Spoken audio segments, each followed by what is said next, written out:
MotorWeek is made possible by Lucas Oil, TireRack.com, and RockAuto.com. It's been 50 years since the world first glimpsed the now iconic Lamborghini Countach at the Geneva International Motor Show.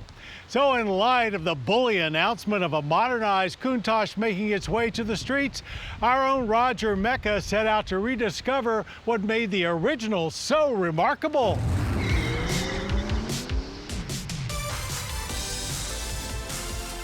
In 1971, Lamborghini was still considered an upstart in the automotive industry. Though the Miura had made an undeniable impression on car fans around the globe, by the early 70s it was showing its age, and the brand was still living in the shadow of Ferrari. Owner Ferruccio Lamborghini was eager to take over the spotlight and called on Miura designer Marcello Gandini of Bertone to lead the revolution.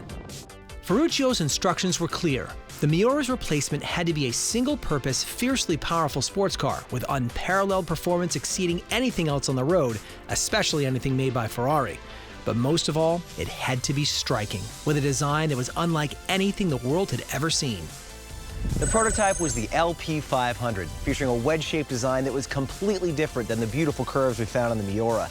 And when it debuted at the 1971 Geneva Auto Show, jaws hit the floor, and the supercar world as we knew it would be changed forever. David Waltos is the owner of this 1986 Lamborghini Countach 5000 QV, which he purchased in 1991.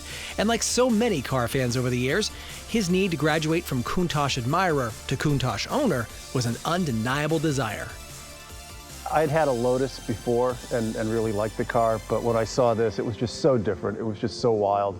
You know, I mean, it just represents the 80s with all the excess. I mean, the design, the engine, the whole 9 yards. I just had to have it.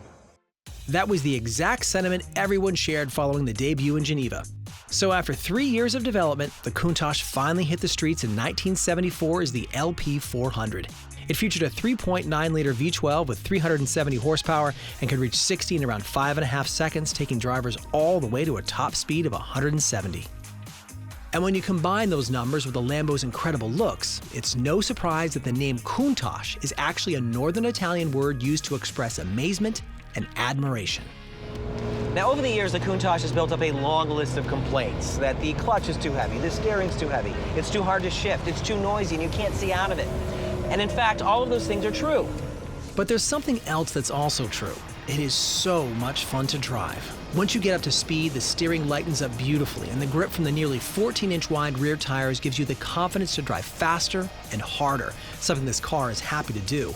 Steering feedback is also excellent, and when combined with the low fighter cockpit seating position, you begin to see Ferruccio's vision for what he wanted the Countach to be, an uncompromised race car for the road. Which reminds me, investing in some racing shoes would also be a good idea. Since the pedals are so close together, I actually had to take my left shoe off to depress the clutch without also catching the brake pedal. But that's just one more thing to make your time in the driver's seat so memorable. Make no mistake, this car is still very fast, even by today's standards, and very loud. It is a full sensory experience, like if you were skydiving or running with the bulls in Pamplona. At no point do you forget what you're doing and just start relaxing. By the time this example, the 5000S QV, was launched in 1985, the Countach had become much more powerful, with a 5.2-liter V12 that produced nearly 450 horsepower, shooting the car to 60 in less than 5 seconds and hitting a top speed of 185. Designers added even more flair over the years, somehow managing to heighten the car's appeal and keep the Countach relevant and desirable in a world filled with Testarossas, Panteras, and 959s.